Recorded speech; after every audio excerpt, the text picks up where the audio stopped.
राहुल गांधी और मोदी में क्या फर्क है? राहुल गांधी का डिग्री पढ़ते पढ़ते थक जाओगे, मोदी का ढूंढते ढूंढते थक जाओगे, ये फर्क है। अरे अमित शाह तो टेलीविजन पर दिखाते हैं और मोदी जी भाषण में बोलते हैं भाइयों बहनों मेरी तो कोई पढ़ाई नहीं हुई है, मैं तो फकीर आदमी हूँ, मैं तो झूला लेके चल दूंगा। इनका जो क्या नाम है सर्टिफिकेट है वो भी जिस समय हाथ तो बनारस से कराए जब से हाथ हमसे बनता पहले मेरी बात सुनो, उसने बिल्कुल झूठ बोला। झूठ इसलिए बोला बी से बरका जैसे झूठा पी से पार्टी। और झूठ मैं इसलिए कहता हूँ, वो कह रहा था मैं चाय बेचाऊं। आज तक बता दो कौन से रेलवे पे भाड़े पर चाय बेचा? देखा जो चाय बेचते हुए कोई मेरे को मिला तो सही चाय बेचे। अगर ऐसे चाय बेचने वाले प्रधानमंत्री बन गए ना तो मैं भी कैसे चाय बेचना। सिस्टम तो इतना गंदा हो रखा है कि देश में रहने लायक नहीं छोड़ा। क्या शहादत कानून ने इसीलिए शहादत दी थी कि देश का ये हालत जो आज हो रखा है? क्या इसीलिए शहादत दी थी कि देश का ये हालत हो जाए? क्या बताओ, एक आम आदमी, एक शरीफ आदमी देश में रहने लायक नहीं है। शरीफ आदमी और जो सक्षम है वो शरीफ आदमी देश छोड़ छोड़ के पलायन कर रहे हैं। ये अपना रिकॉर्ड देख लीजिए आप, कितने आदमी हर साल पलायन कर रहे हैं जो सक्षम है, क्योंकि देश रहने लायक नहीं बचा, शरीफ आदमी रहने लायक। नमस्कार कहूँगा, धन्यवाद भी कहूँगा मेरे साथ में आने के लिए। 17 स्टूडेंट ने सुसाइड करा है और धर्मेंद्र प्रधान इस्तीफा नहीं दे रहे। धर्मेंद्र प्रधान इस्तीफा नहीं दे रहे, क्या कहना चाहते हैं? सर मैं सबसे पहले धर्मेंद्र प्रधान जी ये कहना चाहूँगा, धर्मेंद्र प्रधान जी थोड़ी बहुत शर्म बची है, नहीं बची है? सही बात है। अगर थोड़ी बहुत शर्म बची है तो कृपया करके इस्तीफा दे दे। अगर इस्तीफा नहीं दे सकते तो 29 में आने का सपना ना देखें। मैं तो मोदी से भी कहना चाहूँगा, मोदी जी से भी कहना चाहूँगा कि हम जन जिस ना, अगर हम जन जिसे चाहें, हमने आपको बनाया है, हम ही आपको गिराने का दम भी दे सकते हो। कृपया करके धर्मेंद्र प्रधान का इस्तीफा दिलवाएं। और जो मोदी जी कहते हैं विकसित भारत हम बना रहे हैं, आज क्या हो रहा है? देख लो कि कैसे विकसित भारत है।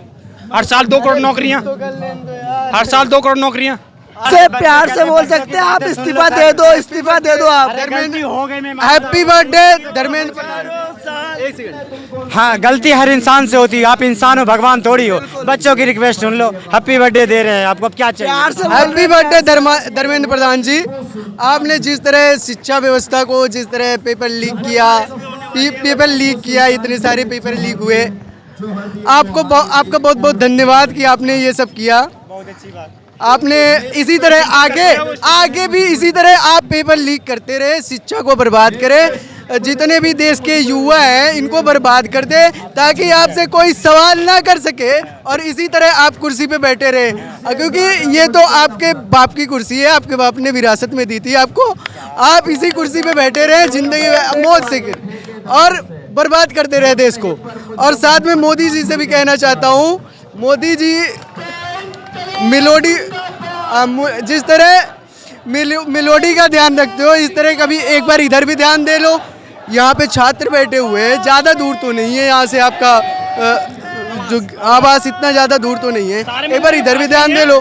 वैसे भी आपका काम ही है देश को बर्बाद करना, लेकिन जो छात्र इस समय अभी प्रोटेस्ट कर रहे हैं, जो 17 लोगों से प्लस की जान चली गई, 20 प्लस हो गए होंगे, इतनी जान चली गई, उस पर एक बार तो ध्यान दे लो। युवाओं पे, देश का तो ध्यान तो आप दे नहीं रहे हो, कम से कम युवाओं पे तो ध्यान दे लो।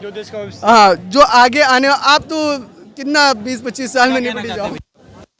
किसके क्या कहना चाहते हैं? धर्मेंद्र प्रधान अपनी मनमानियों से मान नहीं रहे, इस्तीफा नहीं दे रहे।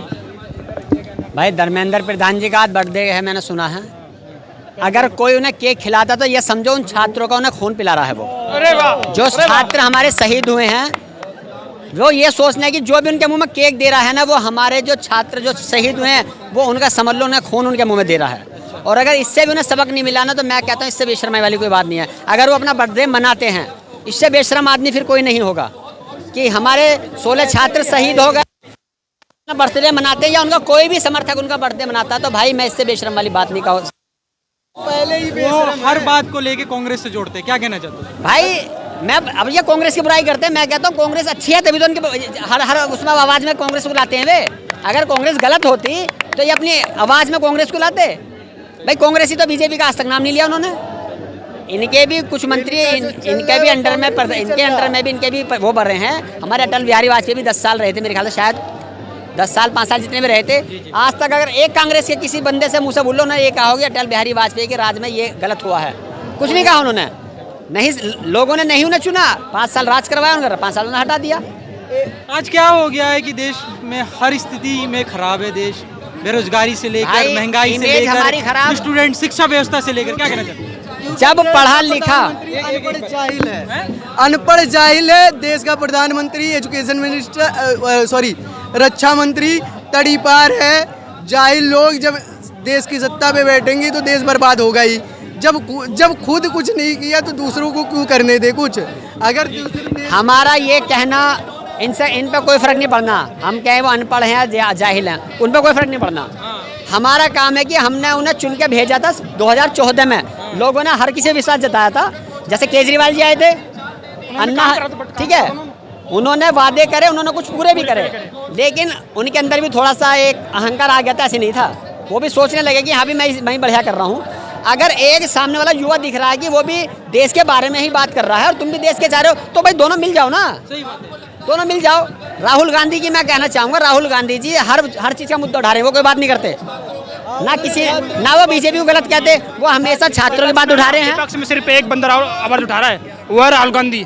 अभी उसने कोटा में रैली की है, ना तो उसमें कोई जातिवाद, ना कोई पार्टीवाद, पार्टी की बात वगैरह, सिर्फ किसकी बात करी, एजुकेशन की बात करी। और राहुल गांधी पे इल्जाम ये लगाया जा रहा है कि राहुल गांधी भड़का रहे, क्यों जनता नहीं देख रही है कौन भड़का रहा है, कौन बर्बाद कर रहा है देश को। अभी क्या नाम है, धर्मेंद्र प्रधान ने कहा राहुल गांधी सिर्फ देश के युवाओं को भड़का रहे, देश के लोगों को भड़का रहे। क्यों देश की जनता को नहीं दिख रहा है कि कितने छात्रों की जिंदगी बर्बाद चल रहा है। तो थोड़ा सा मैं भी बोल दूं, राहुल गांधी और मोदी में क्या फर्क है? राहुल गांधी का डिग्री पढ़ते पढ़ते थक जाओगे, मोदी का ढूंढते ढूंढते थक जाओगे, ये फर्क है। अरे अमित शाह तो टेलीविजन पर दिखाते हैं और मोदी जी भाषण में बोलते हैं भाइयों बहनों मेरी तो कोई पढ़ाई नहीं हुई है, मैं तो फकीर आदमी हूँ, मैं तो झूला लेके चल दूंगा।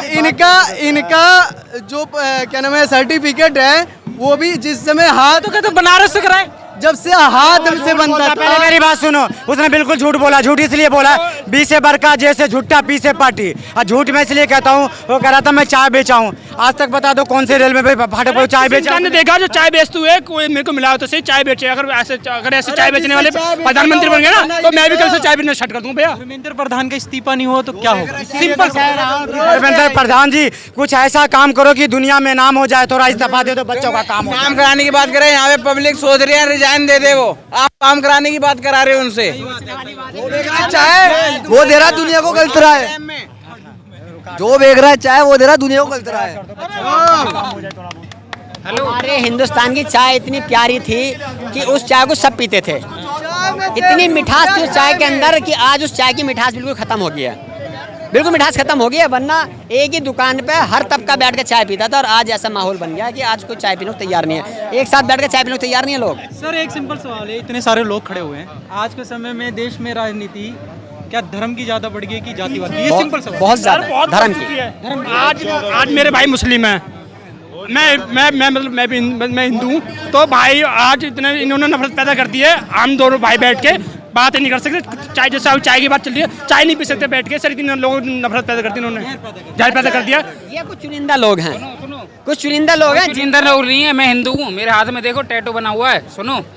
और ये मेरे पास है ना, आज मुहर्रम है, मुहर्रम की वीडियो पे है ना, मैं डीजे वाला हूँ। मैं 81 में भी लगाया मैंने कल डीजे अपना, और अपना क्या नाम है, मैंने आज भी मुहर्रम में भी लगाया डीजे। इसी को प्यार मोहब्बत कहते हैं। बकायदा वीडियो चलाऊंगा पूरे सामने। बहुत बढ़िया। मुहर्रम में इन्होंने अपना डीजे लगाया, आज हमारे मुहर्रम है और यहाँ ये हो रहा प्रोटेस्ट में। मुहर्रम में न जाने की वजह से मैं यहाँ आ चुका हूँ। एक सवाल ये है कि यहाँ पे एक सवाल ये है कि इतने कम स्टूडेंट आते हैं, सारे कहाँ गए? यहीं पे सवाल पूछा था किसी गोदी मीडिया ने। क्या कहना चाहते हो? क्या बोला था? कि कहते हैं कि 6 करोड़ स्टूडेंट पूरे हैं ना, और कम क्यों आ रहे हैं इस प्रोटेस्ट में? कुछ गोदी मीडिया का सवाल था। ये चुनिंदा बोल रहे हैं जिनको 1500 स्टूडेंट है, इनसे ही सरकार हिल रही है। सोचो जिस दिन यहाँ लाखों आ गए उस दिन क्या होगा? उस दिन क्या होगा? उस दिन इस्तीफा नहीं, इस्तीफा उस दिन कॉलर पकड़ कर ये छात्र ले आएंगे। आज तो 200-400 से ये घबरा रहे हैं, जिस दिन यहाँ लाखों स्टूडेंट आगे सड़कों पर आ रहे हैं। मेरा नाम मोहम्मद अब्बास है। आपका नाम ये राष्ट्रपति कौन है हमारे देश का? अरे छोड़ो ना भाई। एक सवाल मेरा ये है कि यहाँ पे कुछ अंधभक्त आके, गोदी मीडिया आके प्रोटेस्ट को बर्बाद करना चाहते हैं, क्या कहना चाहते हो? जी, कुछ मीडिया आगे प्रोटेस्ट को बर्बाद करना चाहते हैं या कुछ अपराधी हो गए, क्या कहना चाहते हो? भाई देखो, जो अपने भविष्य के बारे में, अपने बच्चे के भविष्य के बारे में सोचेगा ना, तो वो इनका सपोर्ट करेगा, चाहे वो कोई भी हो। आज अगर मीडिया इनका साथ नहीं दे रही ना, तो कल उन्हें भुगतना पड़ेगा अपने बच्चों के लिए। वे अगर ये सोचते कि हमारे बच्चे विदेश चले जाएंगे, भाई विदेश में भी ना फेस करना पड़ेगा। कभी आप सोच रहे हो? सोशल मीडिया वालों की मेहरबानी है जो हमारी आज वाकई, नहीं तो वो मोदी मीडिया तो बिल्कुल ही कुछ दिखाती नहीं है देश में क्या हो रहा है क्या नहीं हो रहा। ये इनकी मेहरबानी है सोशल मीडिया वालों की, ये छोटे प्रेस वालों की, इनकी मेहरबानी। हमारी आवाज को कम से कम पहुंचा करके दुनिया को जागरूक कर रहे हैं, तो दुनिया तक आवाज जा रही है। नहीं तो सिस्टम तो इतना गंदा हो रखा है कि देश में रहने लायक नहीं छोड़ा। क्या शहादतकारों ने इसीलिए शहादत दी थी कि देश का ये हालात हो जो आज हो रखा है? क्या इसीलिए शहादत दी थी कि देश के ये हालात हो जाए? क्या बताओ, एक आम आदमी, एक शरीफ आदमी देश में रहने लायक नहीं है। शरीफ आदमी और जो सक्षम है वो शरीफ आदमी देश छोड़ छोड़ के पलायन कर रहे हैं। ये अपना रिकॉर्ड देख लीजिए आप, कितने आदमी हर साल पलायन कर रहे हैं जो सक्षम है, क्योंकि देश रहने लायक नहीं बचा, शरीफ आदमी को रहने लायक नहीं बना। लेकिन आप और हम कहाँ जाएंगे अपना देश छोड़ के? गरीब आदमी कहाँ जाएगा? वो सिर्फ यही कर सकता है, प्रयास कर सकता है, कोशिश कर सकता है। हम लोग प्रयास कर रहे हैं, लेकिन वही बात है कि ये देश सिस्टम इतना गंदा हो गया है, कुछ कहने। यहाँ से कल मेरे को एक आवाज़ आई थी इसी जंतर मंतर से, एक सज्जन ने कहा था, बड़ा प्यारा एक बेटे ने बोला कि यहाँ भाई साहब कोई भेदभाव नहीं है, कोई भेदभाव नहीं है, बहुत अच्छा माहौल है। और ये ऐसा ही भारत चाहते थे हम। भगत सिंह ने भी जो शहादत दी थी वो इसीलिए शहादत दी थी कि हमारा देश खुशहाल देश बने, बढ़िया देश बने, सब मिलजुल के रहे। तो उस भाई ने कल क्या था, मुसलमान भाई था, बच्चा था कहीं, उसने क्या बोला कि हम ऐसा देश चाहते थे, यहाँ कोई भेदभाव नहीं है। और पहले भी आवाज़ें उठाई गई और कई बार आपने भी सुनी होगी, हिंदू मुस्लिम सिख ईसाई आपस में सब भाई भाई। लेकिन इस सरकार ने बांट दिया, सबको बांट दिया, किसी को इकट्ठा इसलिए नहीं होने दे रहे कि इकट्ठा हो जाएंगे तो भाई हम जागरूक हो जाएंगे। ये कि देश में सरकारी स्कूल बंद हो रहे हैं और मिनिस्टर के बेटे बाहर पढ़ते हैं। वो आपकी बात बिल्कुल, अरे सब पूरे देश जागरूक हो गए। आप लोगों की मेहरबानी है जो कि ये दिखाते हैं और दुनिया को पता लगता है, नहीं तो दुनिया को ना पता चले, जो उनकी मीडिया के हिसाब से दुनिया को ना पता चले। ये आप लोगों की मेहरबानी है जो कि आप लोगों के चैनल से दुनिया को पता चलता है। तो कहने का मतलब ये है कि ये सिस्टम तो ऐसा हो रखा है कि पूछो मत। वही बात है, संतों ने भी यही समझाया है, आए एक ही देश से उतरे एक ही घाट, हवा लगी संसार की हो गए 12 बाट। ठीक है, तो इन्होंने बांट दिया है, इन पॉलिटिशियन ने बांट दिया हम लोगों को कि लोग इकट्ठा ही ना हो पाए। ये देशद्रोही की बात करते हैं, अब यहाँ बैठ जाते हैं ना, देशद्रोही बोलते हैं। देशद्रोही डेफिनेशन कौन है? देशद्रोही वो है जो अपने देश के अंदर रह रहा है, देशद्रोही वो है जो बाहर की नागरिकता ले रहा है। कौन देशद्रोही है? देशद्रोही वो है जो बाहर की नागरिकता ले रहा है, अपना मुल्क छोड़ के बाहर की नागरिकता ले रहा है और अच्छे अच्छे चेहरे ले रहे हैं, तो वे देशद्रोही हैं या देश से प्यार है उन्हें? जो देश की आज धुरंधर फिल्म में अजीत डोभाल का किरदार निभाया आर माधवन ने, और नागरिकता कहाँ की उनकी? दुबई की। दुबई की नागरिकता। तो तुम अपना हिंदुस्तान अच्छा नहीं, तो दुबई अच्छी लग रही है? बोल लूं क्या? एक सवाल मेरा ये है कि ये लोग कहते हैं कि इस्तीफा होता ये है। हाँ तो सही कह रहे हैं भाई, वे ढीठ इंसान कभी किसी नहीं सुनता, इसको ढीठ बोलते हैं, ढीठ। इसे तारीफ बोल रहे हैं, वो तारीफ ये कि इस्तीफा नहीं देता, इस्तीफा देने में कोई उनकी कनघटी नहीं है। भाई हमारे यहाँ युवा बैठे हुए हैं, वो किस लिए बैठे हैं? तुम उनका इस्तीफा दिलाओ, किस नए बंदा शिक्षा मंत्री बनाओ। अरे यहाँ किसके बच्चे हैं? मुस्लिमों की बात हो जाती है भाई, ये चलो मुस्लिमों बोल देता, पाकिस्तानी अगर कोई आवाज उठा ले, आज यहाँ कौन बैठे हैं बताओ, कितने मुस्लिम? भाई तो सब बच्चों के आएंगे, हमारे बच्चे नहीं है क्या? हर एक के बच्चों का भविष्य का सवाल है। हर एक के बच्चों का भविष्य का सवाल है। हर कोई आएगा, मुस्लिम भी आ सकता है, मुस्लिम सिख सब आ सकते हैं। देखिए वही है, इन्होंने मेन चीज है आपस में इन लोगों ने इतना आपस में लड़वा दिया है, और तो और किसी को इकट्ठा नहीं होने दे रहे, और तो परिवारों को लड़ा दे रहे हैं। अब और तो और देखो फैमिली कोर्ट बनाए हुए हैं कि फैमिली परिवारों को लड़ा दे रहे हैं आपस में। अब फैमिली कोर्ट में जाते हैं, ये फैमिली कोर्ट नहीं है, फैमिली डिस्ट्रॉय कोर्ट हो रखी है।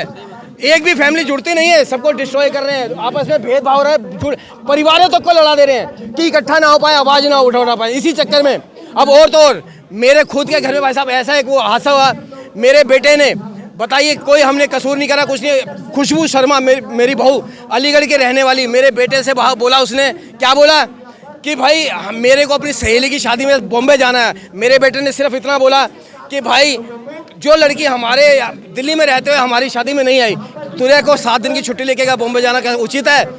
क्या उसको एंजॉयमेंट करने जाना था?